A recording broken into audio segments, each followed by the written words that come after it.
하나님 말씀은 시편입니다. 계속 83편으로 오늘은 갑니다. 1절에서 4절까지 제가 읽습니다. 하나님이여 침묵하지 마소서. 하나님이여 잠잠하지 마시고 조용하지 마소서. 무릇 주의 원수들이 떠들며 주를 미워하는 자들이 머리를 들었나이다. 그들이 주의 백성을 치려하여 관계를 꾀하며 주께서 숨기신 자를 치려고 서로 의논하여 말하기를 가서 그들을 멸하여 다시 나라가 되지 못하게 하여 이스라엘의 이름으로 다시는 기억되지 못하게 하자 하나이다. 나는 왼손잡이. 무엇보다 먼저 우리가 생각해 볼 것은 말씀드렸다시피 예수 믿어서 복받는 삶을 살아가는 것이 아니라 하나님의 나라라는 복이 약속된 자가 복받은 자로서 예수를 그리스도라 믿고 살아가는 겁니다. 그래서 우리가 예수 믿으면 천당 간다라는 복을 자꾸 선언하는데 그것이 아니라 하나님 나라, 천당, 천국이 약속된 자들이 예수를 그리스도라 믿고 살아가는 겁니다.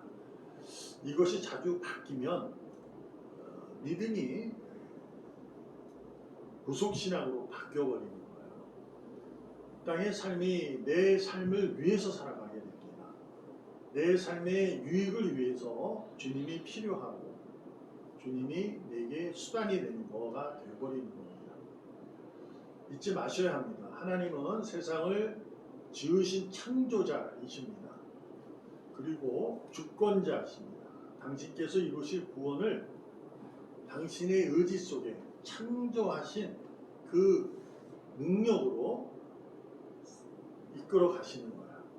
그 가운데 자신의 형상으로 만든 이들을 통해서, 그러니까 즉 자신의 하나님의 형상으로 지은 바 된 자들이 복을 받은 거거든요. 그러니까 아담이 타락함으로 하나님의 형상이 잃어버렸던 것을 예수 그리스도를 통하여 그 형상이 회복된 자들입니다. 그래서 하나님은 그 회복된 자들을 통하여 당신의 구원을 이루어가시는 거죠. 그러므로 회복된 자들이 자꾸 예수를 믿고 의지하고 무언가를 찾고 찾아가며 자신의 유익을 구하여 곧 무엇이든지 구하면 준다 하시니까 다 구하는 거예요. 그러다 주면은 나는 복을 받았구나 이렇게 되는 거죠. 그러나 여러분도 알다시피 염려하지 말라, 걱정하지 말라. 근데 염려와 걱정은 예수를 믿는다고 해서 사라지는 것이 아닙니다. 복을 받은 자도 염려가 있게 되고 걱정이 있는 거예요. 근데 중요한 게 뭐냐면 무속신앙은 그 염려와 걱정이 사라지기를 구하는 거예요. 자기 이익을 위해서. 근데 복을 받은 자는 염려와 걱정이 있게 돼요. 근데 그 가운데서도 예수를 그리스도라 믿고 기도하며 살아가는 거예요. 이것이 신앙인 거예요. 기독교 신앙. 그래서 기독교 신앙이 굉장히 위대한 겁니다. 이게 무사람들이 이해하는 그냥 신앙을 기독교 신앙도 그렇게 이해를 하고 있기 때문에 자꾸 손가락질을 받는 거예요. 근데 위대한 거예요. 기독교 신앙은 대단히 이성적이고 대단히 감성적이며 대단히 지성적인 것이 의로운 것이 기독교 신앙입니다. 그래서 이 성경의 말씀을 잘 듣고 내가 그 삶을 지켜내는 거죠. 지난주에도 말씀드렸다시피 하나님은 영원하신 분이거든요. 이 나라를 다스려 온 나라의 주인인 그분이에요. 그것을 고백하는 자가 지금처럼 오늘 시편 기자가 침묵하지 마세요. 잠잠하지 마세요. 조용하지 마세요. 이렇게 하나님에게 탄식하고 외칩니다. 왜 그럴까요? 지금 억압을 당하고 어려움을 당하고 염려 가운데 걱정 가운데 있는 거예요. 그러니까 너무 힘든 거예요. 근데 하나님이 모든 나라의 주인이시고 최고라는 걸 믿기 때문에 그분에게 간구하는 거죠. 잊지 말아달라고, 침묵하지 말아달라고. 자, 이것은 이제 우리가 이것을 이제 이해를 이렇게 하는 거죠. 이것이 하나님이 침묵하지 않는 것은 내가 잘 되기 위해서, 그러니까 내가 원하는 것을 구해서 그 원함을 채워주기 때문에 침묵하지 않는 것, 조용하지 않는 것, 잠잠하지 않는 것 맞습니다. 하나님은 하나님의 백성이 이 땅에서 평안하기를 원하시는 거죠. 그래서 침묵하지 말라고, 잠잠하지 말라고, 조용하지 말라고 외치는 거예요. 근데 중요한 게 뭐냐면 그 외침 속에 견뎌내야 할 시간이 있다는 거예요. 그렇잖아요. 하나님은 반드시 하나님의 백성이 평안하기를 원해요. 그래서 평안하기 원해서 그들이 외칠 때 그것을 곧바로 응답도 하지만 가만히 두기도 하는 거예요. 그래서 오랜 세월을 기다려야 돼요. 하나님은 응답 안 하시고. 이제 그럴 때 처음에 말씀드린 것처럼 신앙이 뒤바뀌어 있으면, 예수 믿는 복 받는다고 이해하고 있으면 기다리는 인내의 시간, 버티는 시간, 견뎌내는 구원의 시간을 잃어버리게 돼요. 그래서 등불을 들고 예수가 오기를 기다리다가 잠이 들어버리는 거예요. 그것이 열처녀의 비유이잖아요. 그것이 그런 신앙으로 바뀌어버려요. 그러나 침묵하지 말라, 잠잠하지 말라, 조용하지 말라, 탄식하며 기도하며 구하는데도 그가 복받았기 때문에 하나님이 누구신가를, 어떠하신 분인가를 알기 때문에 구하는 거거든요. 근데 그 침묵하고 그런 것들이 곧바로 이루어지지 않더라도 나는 하나님이 내게 하나님이신데 그 하나님이 지금 이 순간에 나를 사랑하고 지켜주고 이끌어 가신다는 걸 믿어요. 믿기 때문에 염려, 걱정 가운데서도 뭐 한다? 예수를 그리스도라 믿고 끝까지 간다. 근데 결국 염려와 걱정이 육신의 몸이 죽을지라도 그때까지 해결이 되지 않아도 그때까지도 믿는 거예요. 그것이 시편 기자의 외침입니다. 오늘 나는 왼손잡이라고 제목을 적었어요. 사사기 3장에 있는 얘기인데요. 사사기 3장 15절 16절에 보면 여호와께서 그들을 위해서 한 구원자를 세우셨으니 그는 곧 베냐민 사람 게라의 아들 왼손잡이 에웃이라. 이스라엘 자손이 그를 통하여 모압 왕 에글론에게 공물을 바칠 때에 에웃이 길이가 한 규빗 되는 좌우의 날선 칼을 만들어 그의 오른쪽 허벅지 옷에 차고, 이렇게 기록되어 있습니다. 이것이 어떤 의미냐면 왼손잡이, 그러니까 우리나라도 몇 년 전까지만 해도 우리가 왼손을 쓰게 되면 부모님들이 왼손을 못 쓰게 했어요. 왼손 쓰면 안 돼, 그거는 잘못된 거야, 이렇게. 근데 이게 시대적 상황이 이건 3,000년도 넘은 일이에요. 그러니까 왼손잡이라는 의미를 이제 그렇게 이해하시면 돼요. 그러니까 지금으로 왼손잡이 그건 아닌데, 왼손잡이 괜찮은데 괜찮은 거예요. 근데 이게 의미가 반드시 있어요. 근데 왼손잡이라고 그때 당시에 썼던 건 뭐냐면 모두 다 전쟁을 치르면 칼을 오른손으로 사용했던 때예요. 그래서 오른손에 사용하기 때문에 칼을 숨기려면 어디에 숨기냐면 왼쪽에다 숨겨야 된다. 그래 이렇게 뽑잖아요. 근데 오른쪽에 뽑게 된 거예요. 이것은 어떤 의미냐? 왕을 만나려면요 몸수색을 하게 된 거예요.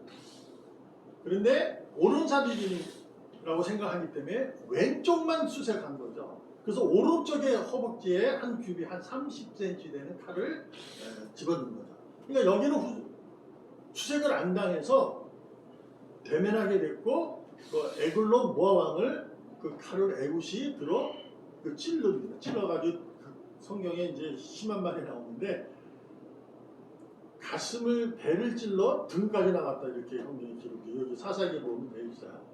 자, 이러한 그래서 왼손잡이를 하나님이 들었었다. 자, 여기서 우리가 배울 게 뭐냐면 왼손잡이를 들어 하나님이 쓰시는구나. 여기에 관심을 가지셔야 되긴 하지만 먼저 무엇을 의미하냐면 하나님의 나라잖아요.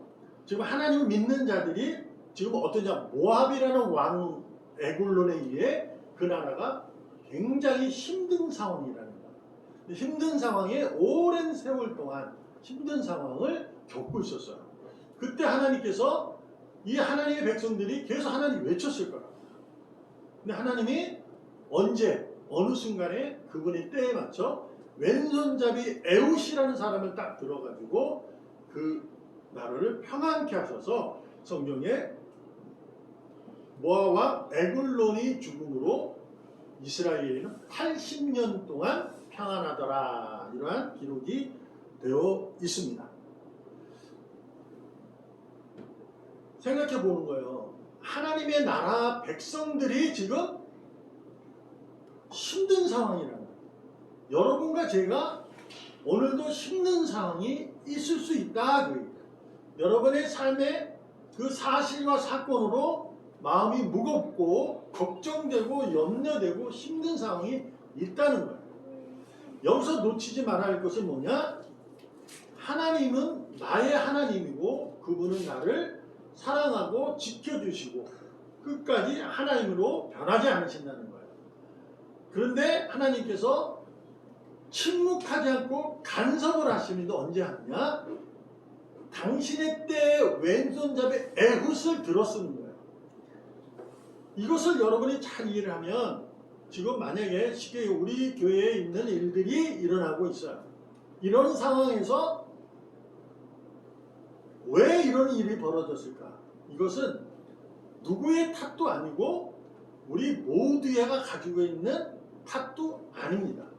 하나님께서 우리들이 바람직하지 못한 신앙생활로 인해 하나님께서 주시는 선물이에요. 그래서 무엇을 원하시느냐? 하나님은 에훗을 우리가 되기를 원하시는 거예요. 에훗. 우리 각자를 하나님이 들어 쓰셔 평안을 주시려고 하는 거예요. 자, 왼손잡이라고 해서 말씀드린 왼손잡이인데 이것을 히브리 원어에 보면 이슈예요. 이슈. 그냥 사람입니다. 네, 여기서 이제 그 기록한 기자가 왼손잡이라고 썼지만 이건 사람을 뜻해요. 이슈. 그래서 연약한 사람입니다. 그러니까 우리가 이슈이잖아요. 사람이에요. 모든 사람은 연약해요. 허점이 많고 실수하고 때로는 잘못을 저지르고 있다. 그 얘기입니다. 그러니까 하나님은 그런 허점이 있는 자들을 들어 평안을 주시기도 한다. 말씀하시는 겁니다. 우리는 신앙이 온전해야 하나님이 들어쓰는 줄 알아요. 그래서 예수 믿으면 복을 받는 걸 이해하는 거예요. 그렇지 않아요. 내가 허점투성이라도 하나님이 나를 선택했다면 나는 하나님 나라가 약속된 자예요. 그러나 약속된 자도 실수하고 허점투성이고 잘못하고 죄를 짓는다는 거죠. 죄를 지으러 나가는 거예요. 그것을 하나님께서는 죄까지 나갈 때까지는 안 되는 거예요. 죄를 지면 어떻게 돼요? 사망하니까. 그럼 하나님의 약속이 무너지는 거거든요. 그래서 실수하고 잘못했을 때 죄로 나가지 못하도록 하나님이 언젠가 때에 그분이 쓰시는 거예요. 평안을 주기 위해서. 그래서 여러분과 제가 하나님 오늘도 뭐 하신다? 죄 짓기를 원하지 않는다. 내가 부족해. 연약해. 내가 모든 일을 잘할 수 있는 사람은 아니에요. 누구나. 내가 하는 일에 대해서 어느 정도 할 수는 있어요. 그러나 그 외의 일은 잘 못할 수도 있는 거예요. 그럼에도 불구하고 하나님이 내가 잘하는 그 일을 통해서 나에게는 이렇게 저분에게는 하나님이 그 일 잘하는 걸 통해서 하나님은 이것을 하나 되게 하셔서 평안을 만들어 주시는 거예요. 자, 에훗이 그 모압 왕 에굴론을 혼자 죽였다 하여 일어나는 평안이 아닙니다. 이게 주겠다고 해서 그 모압 군들이 한두 명이 아닌데 도망쳤거든요. 죽이고. 그래서 죽이려고 따라왔는데 그때 이스라엘의 그 군인들이 다 같이 다시 전쟁을 치러가지고 평안이 이루어진 거예요. 근데 그 당시 누구다 지도자 에훗을 통해서 이루어진 건 사사였기 때문에 이름이 났는 거죠. 그 외에 전쟁을 치렀던 모든 사람들조차 에훗과 동일한 거예요. 다 이렇게 하는 겁니다. 하나님은 이렇게 당신의 나라의 평안을 위해서 늘 간섭하고 계십니다. 늘 참견하시고 조용하지 않고 계세요. 그러니까 우리가 이것을 믿는다면, 이것을 우리가 확신하고 믿음을 가지고 있다면 우리는 무엇을 감당해야 되는가? 이러한 고백이 있어요. 시편 83편 오늘 본문의 마지막 절에 시편 기자가 이렇게 고백합니다. 여호와라는 이름하신 주만 온 세계의 지존자로 알게 하소서. 이렇게. 이것은 어떤 이하고 대꾸가 되냐면 4절에 이스라엘을 괴롭히는 주변의 모든 나라들이 어떤 말을 하냐면 이스라엘이라는 이름으로 다시는 기억되지 못하게 합시다. 이러고 이제 이스라엘 백성들을 자꾸 괴롭히는 거예요. 염려하게 하는 거예요. 그때 시편 기자가 여호와의 이름이 영원하다는 것을 그들이 알게 하소서. 이렇게 뭐죠?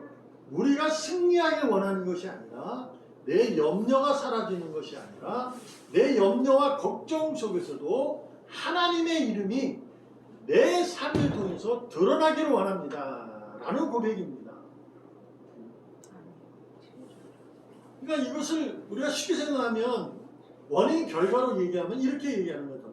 그러면 내가 염려가 싹 사라지고 걱정이 싹 사라지면서 이렇게 어려워도 막 복이 내려지고 막 사람이 채워지고 더 그러면 그 이름이 더 드러나는 거 아니야? 라고 생각하는 경우가 있게 돼요. 맞잖아요. 근데 그것이 신앙이 그렇게 되면 오염이 되기 시작하면 자꾸 착각 속에 빠져가요. 세상 일만 해도 내가 열심히 뭔가를 하면서 그 열심의 그만큼의 일이 내게 보상으로 주어지기도 하지만 내가 그렇게 열심히 했음에도 불구하고 그 보상이 내게 그렇게 오거나 아니면 반으로 줄거나 그럴 때도 있잖아요. 그게 주변에 경우의 수들이 생겨가지고 사기를 당하거나 무엇을 한다거나 잘 안 되거나 지금같이 코로나19 상황이 온다거나 이렇게 되면 안 될 수도 있단 말이죠. 그러면 여호와 이름이 사라지는 걸까? 우리의 교회 형편이 사라지고 있다면 하나님의 이름이 사라지는 걸까? 이것이 신앙의 초점입니다. 하나님의 이름은 영원합니다. 여러분과 제가 없어도 하나님은 하나님으로 계시는 거예요. 우리가 있기 전에도 그분은 영광으로 계셨고 최고의 선으로 계시며 영원하신 분으로 계셨던 분이에요. 마치 내가 있음으로 내가 무언가를 함으로 하나님의 이름이 드러나고 내가 무언가를 잘해야 하나님의 사랑이 있어지고 이런 식으로 자꾸 신앙이 오염돼 가면 무속신앙으로 바뀌어가는 거예요. 요즘에 주술 이런 얘기 많잖아요. 주술은 기도와 완전히 다른 겁니다. 근데 굉장히 닮았어요. 어떤 거냐면 주술이나 기도나 구하는 거니까. 자기 인간은 스스로 자신이 약하다는 걸 압니다. 그래서 내가 뭔가를 하려고 새로운 걸 하려면 두려운 거예요. 그래서 어떠한 기대를 갖게 하는 무언가를 찾게 됩니다. 그것이 돈일 수도 있고 그것이 명예 권력일 수도 있고 신으로 얘기해서 자기가 믿는 신을 만들어낼 수도 있는 겁니다. 주술은 뭐냐면 구하는 거잖아요. 자기가 기대하는 거. 기도도 구하는 거잖아요. 자기가 기대하는 거. 큰 나보다 높은 사람이에요. 큰 위대하고 강한 사람이에요. 그러나 하나님이 가르친, 주님께서 가르치신 기도는 주님이 가르치신 기도, 주기도문이에요. 이게 주문이 돼서는 안 돼요. 주술. 어떤 의미냐? 하나님께서, 예수님이 우리에게 가르치신 기도를 잘 읽어보면 전혀 나와는 상관없어요.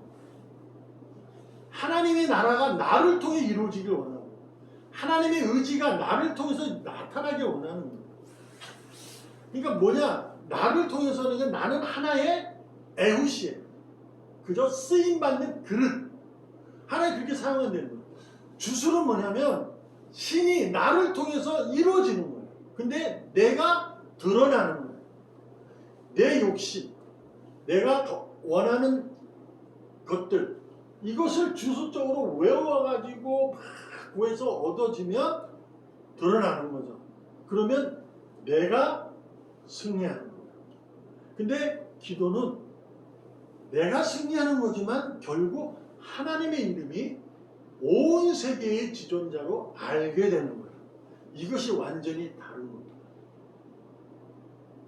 여러분과 제가 신앙이라는 것을 가졌다면 나는 왼손잡이라는 것을 잊지 말아야 돼요. 하나님이 나를 쓰시는 나는 일개의 그릇이다. 이것을 잊으시면 안 돼요.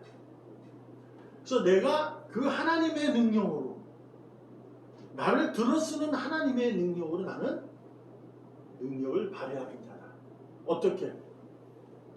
자신의 능력이 크다고 외치는 자를 부끄럽게 만들어요. 하나님. 부끄럽게 한다니까 내가 돈이 없어서 부자를 부끄럽게 할 때 내가 그 부자보다 돈이 더 많아서 그 자를 부끄럽게 한다. 그런 의미로 이해되는 게 아니라 가난해도 돈이 없어도 부자가 나를 보고 자신이 부끄러워질 때가 있어요. 그걸 말하는 거야. 야, 저 사람은 돈도 없는데 나는 돈이 많아도 이걸 못하는데 저 사람은 돈이 없는데도 일을 안 해.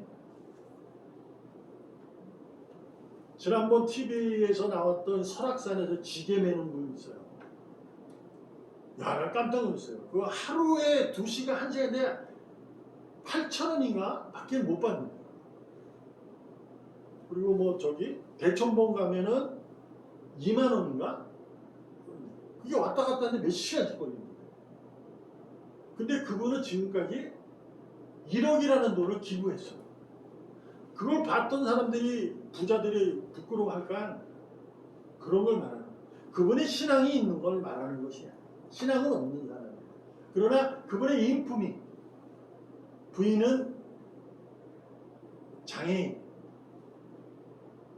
아들은 지적 발달 장애인. 그래서 21살인데 지금 수용 시설에 들어가 있더라고요. 그래서 기부로 자기가 하고 싶어서 된 것이 아니라 자기 아이를 맡기다 보니 거기다가 우리 아이 좀 잘 좀 해달라고 하는 식으로 쉽게 얘기하면 뇌물 비슷하게 줬대요. 근데 그걸로 계기로 자기는 자꾸 그 하루에 8,000원, 6,000원. 와, 나는 깜짝 놀랐어요. 그거 지금은 못 진대요. 냉장고를 메고 그 산을 올라가서 설악산. 근데 그 8,000원 받는 거예요. 8,000원. 와, 난 깜짝 놀란 거예요. 근데 기부를 해요. 우리도 그런 사람을 보면서 내 자신이 부끄러워지잖아요. 돈이 있어서 없어서, 없는 자가 있어서 부자를 부끄럽게 만들어요.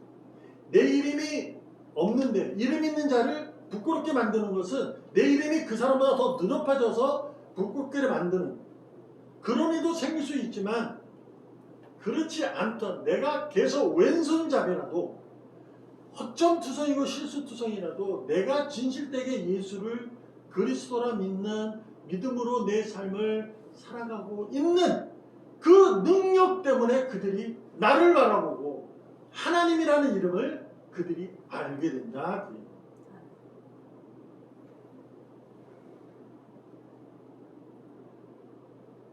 여러분과 제가 왼손잡이이지만 허점투성인 사람이었고 죄인이었지만 처음 사랑을 만났던 기억을 해보시기 바랍니다. 요한계시록에 처음 사랑을 잃어버렸던 교회를 하나님께서 야단치시면서 그 사랑을 회복하라 권고하십니다. 십자가로 인해서 그 사랑으로 인해서 내가 복받은 자가 되었음을 깨달은 자가 되어야 합니다. 예수님의 제자들은 그 당시에 있었던 유대인 관원들이나 훌륭하고 돈 많은 자들이 아니라 갈릴리 바다에서 그저 물고기나 잡아 하루하루 살아가는 연매에 살아가는 어부였다는 것 뿐입니다. 그러나 그들의 인생이 하나님의 능력으로 하나님이 쓰시는 그릇으로 우리에게 하나님의 말씀을 대언하는 귀감되는 사도로 증명되고 우리에게 귀감되었다는 사실을 잊지 마십시오. 우리의 사랑, 처음 사랑, 십자가의 그 사랑을 기억하시고 우리 상황 속에 있을 때 그 상황을 하나님이 허락하셨으니 나는 지금 어떻게 예수를 그리스도라 믿고 살아갈 것인가 여기에 고민하시고 내 상황이 이런 상황이 펼쳐질 텐데 그럼 어떻게 하지? 라고 고민할 때 이 상황에서 나는 예수를 그리스도라 믿고 살아야지 라는 확신 속에 살아간다면 그 다음부터 하나님께서 여러분과 저를 그릇으로 사용하여 평안케 하시고 나만 평안하게 해주는 것이 아니라 내 주변에 평안을 주실 줄 믿습니다. 오늘도 비록 왼손잡이지만 주님의 자녀, 하나님의 나라가 약속된 복받은 자로 예수를 주와 그리스도라 고백하면서 살아가기를 주님의 이름으로 축복합니다. 기도합니다. 은혜가 풍성하신 하나님 감사합니다. 가야 할 길이 있고 걸어야 할 길이 있습니다. 분명한 길인 줄 믿습니다. 오늘도 순종하며 겸손히 처음 사랑으로 주님이 쓰시는 그릇으로 사용되어지고 쓰임받게 하여 하나님 영광을 드러남으로 우리 모두가 평안하게 하여 주시옵소서. 살아계시는 예수님의 이름으로 감사하며 기도합니다. 아멘.